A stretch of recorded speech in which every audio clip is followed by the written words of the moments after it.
Hi, this is Matt on behalf of Expert Village, and today we're going to learn how to make my slow-cooked chicken with garlic ranch potatoes.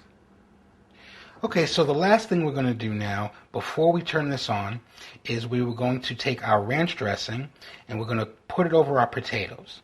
So let's just kind of slowly drizzle that on to our potatoes. And as it cooks, it'll just cook down, it'll fall into the cracks and just get on all of the potatoes and the onions. So just slowly, just kind of make sure a lot of it's covered. You're not going to get it all. And let's get a spatula and get the rest of this out. We don't want to waste. And if you like ranch dressing and you need more, just, you know what, add some more. There's no rules here. Just add as much as you you like. So we have our ranch dressing. Make sure it's nice and evenly spread. Okay? And then we're just going to cover it. And we're going to turn our roaster on to 400 degrees.